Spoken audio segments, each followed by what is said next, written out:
दोस्तों, बकरा ईद की आमद है और यकीनन आप सब ने बकरा ईद के लिए कुर्बानी का जानवर खरीद लिया होगा। अगर आपने अभी तक बकरा ईद के लिए कुर्बानी का जानवर नहीं खरीदा तो आप इस इंतजार में होंगे कि कोई मुनासिब वक्त मिले और आप फौरी तौर पर मंडी चले जाएं और बेहतरीन सा जानवर खरीद लें। लेकिन क्या आप जानते हैं कि कुर्बानी के लिए किस किस्म के जानवर की कुर्बानी कबूल नहीं की जाती और कुर्बानी में किन लोगों को आपने हिस्सेदार नहीं बनाना। मिसाल के तौर पर जो लोग बड़े जानवर की कुर्बानी करते हैं, चूंकि बड़े जानवर में 7 हिस्से कुर्बानी के होते हैं तो कुछ लोग मिलकर कुर्बानी कर लेते हैं। लेकिन क्या आप जानते हैं कि किस किस्म के लोगों को आपने कुर्बानी में शामिल नहीं करना? तो दोस्तों, चंद अहम सवाल हैं कुर्बानी के बारे में जिनका जवाब हम आज की वीडियो में देने वाले हैं। पहले दोस्तों, आप कमेंट सेक्शन में हमें अपनी कीमती आराय से आगाह भी कर सकते हैं। इस हवाले से आपकी क्या राय है, आपके पास क्या मालूमात है, कमेंट सेक्शन में ज़रूर लिख दीजिए ताकि हम भी और इस वीडियो को देखने वाले दूसरे तमाम नाजरीन भी अपनी मालूमात में इजाफा कर सकें और वो भी जो है अपनी जानकारी बढ़ा सकें। फिर दोस्तों, सबसे पहले तो आप ये जान लीजिए कि कुर्बानी के लिए 6 शराइत का होना बहुत ज़्यादा ज़रूरी है। पहली शर्त तो यह है कि कुर्बानी जो है वो घरेलू पालतू जानवरों में से हो, जो कि ऊंट, गाय, भेड़, बकरी हैं। फरमाने बारी ताला है तर्जुमा, और हर उम्मत के लिए हमने कुर्बानी का तरीका मुकर्रर फरमा दिया है ताकि वो अल्लाह के अता करदा पालतू जानवरों पर अल्लाह का नाम ले।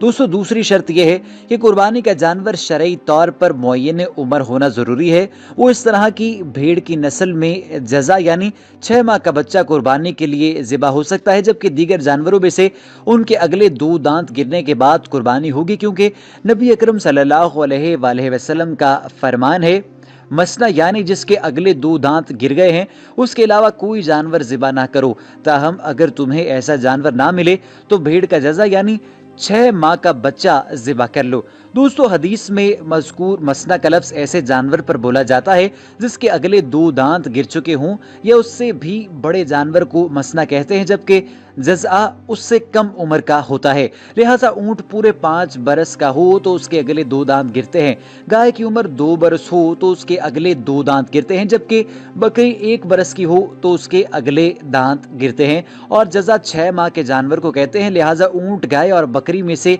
आगे वाले 2 दांत गिरने से कम उम्र के जानवर की कुर्बानी नहीं होगी, और इसी तरह भेड़ में से जज़ा से कम उम्र यानी 6 माह से कम की कुर्बानी सही नहीं होगी। पहले दोस्तों, तीसरी शर्त भी बहुत ज्यादा अहम है, आप जरा गौर से सुन लीजिए कि कुर्बानी का जानवर 4 ऐसे उयूब से पाक होना चाहिए जो कुर्बानी होने में रुकावट बनते हैं। और वो 4 ऐब कौन से हैं? सबसे पहले तो ये है कि आंख में वाज़े तौर पर ऐब नहीं होना चाहिए, मसलन जिसकी आंख बहकर धंस चुकी हो या फिर बटन की तरह उभरी हुई हो या फिर आंख मुकम्मल सफेद होकर कानेपन की वाज़ेह दलील हो, ऐसे जानवर की कुर्बानी नहीं होती। आपने जब बकरा ईद के लिए जानवर खरीदना है तो आपने उसकी आंखों को अच्छे तरीके से चेक कर लेना है, अपनी मुकम्मल तसल्ली आपने कर लेनी है। ऐसा ना हो जाए कि आप जानवर खरीद कर घर लाएं और फिर आपको पता चले कि उसकी आंख में कोई मसला है। दूसरे नंबर पर वाज़ेह तौर पर बीमार जानवर की कुर्बानी नहीं होती। उस बीमार जानवर से मुराद ये है कि जानवर को बुखार हो जिसकी बिना पर जानवर घास ना खाए और उसे भूख ना लगे। इसी तरह जानवर की बहुत ज्यादा खारिज जिससे गोश्त मुतासिर हो जाए या फिर खारिज जानवर की सेहत पर असरअंदाज हो, ऐसे ही गहरा जख्म और इस तरह दीगर बीमारियां हैं जो जानवर की सेहत पर असरअंदाज होती हैं। दोस्तों, तीसरे नंबर पर यह है कि वाज़े तौर पर पाया जाने वाला लंगड़ापन। मिसाल के तौर पर आप जानवर को खरीदने से पहले उसे जरा चला कर देख लीजिए। बकरा है, आपकी गाय है, ऊंट है, आप उसे जरा चला कर देखें और आपको पता चल जाएगा। अगर वो लंगड़ा होगा तो वो ठीक तरीके से चल नहीं पाएगा। ऐसा लंगड़ापन जो सही सालम जानवरों के हमरा चलने में रुकावट बने, ऐसे जानवर की कुर्बानी नहीं होती। और चौथे नंबर पर इतना लागर जानवर है कि हड्डियों में गूदा बाकी नहीं रहे, क्योंकि नबी अकरम सल्लल्लाहु अलैहि वसल्लम से जब ये पूछा गया कि कुर्बानी का जानवर किन उयूब से पाक होना चाहिए तो नबी अकरम सल्लल्लाहु अलैहि वसल्लम ने अपने हाथ से इशारा करके फरमाया 4 उयूब से। वो लंगड़ा जानवर जिसका लंगड़ापन वाजे हो, और आंख के ऐब वाला जानवर जिसकी आंख का ऐब वाजे हो, और बीमार जानवर जिसकी बीमारी वाजे हो, और वो कमज़ोर जानवर जिसकी हड्डियों में गूदा ही ना हो। इसे इमाम मालिक रहमतुल्लाह अलैह ने मुत्ता में बरा बिन आज़िब रजी अल्लाह ताला अन्हु से रिवायत किया है और सनद में बरा बिन आज़िब रजी अल्लाह ताला अन्हु ही से एक रिवायत मरवी है जिसमें कि नबी अकरम सल्लल्लाहु अलैहि वसल्लम हमारे दरमियान खड़े हुए और फरमाया 4 किस्म के जानवर कुर्बानी में जायज़ नहीं, और फिर आगे यही हदीस जिक्र की गई। दोस्तों, नाबीना जानवर जिसको आंखों से नजर ना आता हो, वो जानवर जिसने अपनी ताकत से ज्यादा चल लिया हो, उसकी कुर्बानी उस वक्त तक नहीं हो सकती जब तक वो सही ना हो जाए और उससे खतरा न टल जाए। वो जानवर जिसे बच्चा जनने में कोई मुश्किल दरपेश हो, जब तक उससे खतरा जायल ना हो जाए।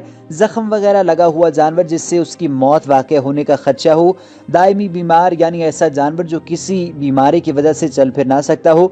अगली या पिछली टांगों में से कोई एक टांग कटी हुई हो यानी वो लंगड़ा हो और उसका लंगड़ा पर जाहिर हो, और वो जानवर जो कुर्बानी करने वाले की मलकियत में हो या फिर उसे शरीयत या फिर मालिक की जानिब से इजाज़त मिली हो। लिहाजा जो जानवर मलकियत में ना हो उसकी कुर्बानी सही नहीं है।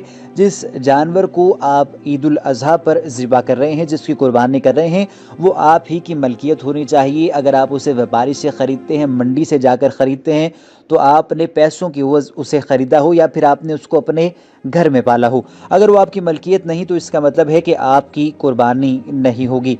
दोस्तों, जानवर का किसी दूसरे के साथ ताल्लुक़ ना हो, लिहाजा रहन रखे गए जानवर की कुर्बानी नहीं हो सकती। और छठी शर्त यह है कि कुर्बानी को शरन महदूद वक्त के अंदर अंदर ज़िबा किया जाए, और ये वक्त 10 ज़ुल्हज को नमाज ईद के बाद से शुरू होकर अयाम तशरीक के आखिरी दिन सूरज गुरूब होने तक बाकी रहता है। अयाम तशरीक का आखिरी दिन ज़ुल्हज्जा की 13 तारीख बनता है। तो इस तरह ज़िबा करने के 4 दिन हैं, यानी ईद के दिन, नमाज ईद के बाद और उसके बाद 3 दिन यानी 11, 12 और 13 ज़ुल्हज के अयाम कुर्बानी के दिन हैं।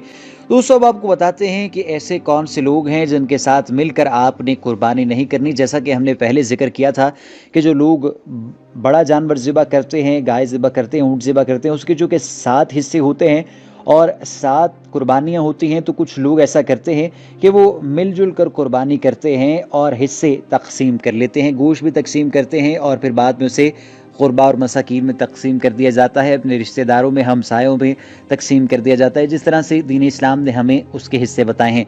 अब मामला कुछ यूँ है कि कुर्बानी चूँकि अल्लाह ताला के लिए है और आप इस बात को जानते हैं कि अल्लाह ताला के लिए आपने कुर्बानी करनी है, अल्लाह ताला की खुशनुदी हासिल करने के लिए कुर्बानी करनी है, और उसको, उसके गोश्त को आपने उसी तरीके से तकसीम करना है जिस तरह से अल्लाह ताला ने हुक्म दिया है। अब आपने इस बात का ख़ास ख्याल रखना है कि हलाल माल में से ही कुर्बानी करनी है, और अगर कुर्बानी में आपका कोई हिस्सेदार है जो आपके साथ मिलकर कुर्बानी कर रहा है, आपने इस बात को ज़रूर यकीनी बना लेना है कि उसका पैसा भी हलाल का हो। यानी आपने किसी ऐसे शख्स के साथ मिलकर कुर्बानी करने से आप ख़ुद को महफूज रखना है जिसका माल जो है वो हलाल ना हो। आपने किसी भी ऐसे शख्स से मिलकर कुर्बानी करने से ख़ुद को बचाना है जो कि बुरे तरीके से या फिर किसी ऐसे तरीके से पैसा कमा रहा हो जो कि हलाल तरीका नहीं है। और आपने इस बात का ख़ास ख्याल रखना है कि कुर्बानी को अल्लाह ताला की रज़ा के लिए, अल्लाह ताला की खुशनुदी के लिए ही करना है। और आपके जहन में, आपके दिल में मुकम्मल तौर पर यह बात होनी चाहिए कि आपने कोई भी ऐसा काम नहीं करना जो कि अल्लाह ताला की नाराज़ी का सबब बनता हो। तो प्यारे दोस्तों, ये ख़ास सी वीडियो है, ईद उल अज़हा की आमद है, और ईद उल अज़हा के आने से पहले इस वीडियो को देख लेना ना सिर्फ आपके लिए अहम था बल्कि आपके जो दोस्त हैं, अहबाब हैं, आपके जो हमसाए हैं, जो प्यारे हैं, जो कुर्बानी करते हैं, उनके लिए भी बहुत ज़रूरी है कि वो इस वीडियो को देखें। तो आप ये वीडियो उनके साथ भी शेयर करें। और वीडियो के इख्तिताम पर मैं एक अहम पैगाम आप सबके साथ शेयर करना चाहता हूँ। वीडियो के आगाज़ में ही आपको बताना चाहता था, लेकिन चूँकि अब वक्त कम है और वीडियो के आखिर में आपको बताने वाला हूँ। वो बात ये है कि आजकल एक नया ट्रेंड आ चला है कि जो लोग हैं जिनको अल्लाह ताला ने इस्तिताअत दी है, मालो दौलत दिया है, वो सारा साल गोश्त खाते हैं, और जब ईद आती है तब वो गोश्त, कुर्बानी के गोश्त से अपने फ्रिज और फ्रीज़र भर लेते हैं, बारबेक्यू करते हैं और ना जाने कितने हफ्तों के लिए गोश्त फ्रिज में स्टोर कर लेते हैं। प्यारे दोस्तों, आपने ऐसा नहीं करना, और अगर कोई आपका चाहने वाला, कोई आपका दोस्त ऐसा करता है तो उसको भी मना करना है। आपने उन लोगों में गोश्त तकसीम करना है जो सारा साल गोश्त अफोर्ड नहीं कर सकते और ईद वाले दिन उन्होंने गोश्त खाना होता है। कहीं ऐसा ना हो जाए कि आप अपनी फ्रिजों को गोश्त से भर लें और वो लोग गोश्त से महरूम रह जाएं जो कि सारा साल गोश्त नहीं खा पाते। आजकल अजीब रिवाज है, अमीर रिश्तेदारों के घरों में गोश्त भेजा जाता है और जो पहले से लोग कुर्बानी करते हैं उन्हें ही गोश्त दे दिया जाता है। गोश्त के जो ख़ास हिस्से हैं, मिसाल के तौर पर रान का पीस है, वो उन लोगों को तकसीम किया जाता है जो अपने घर 5-5, 6-6 जानवर ज़िबा कर रहे होते हैं। तो दोस्तों, उन लोगों में गोश्त तकसीम कीजिए जिनको आपके गोश्त की ज़रूरत है। अब तक के लिए इस वीडियो से इतना ही। अपना बहुत सा ख्याल रखिए।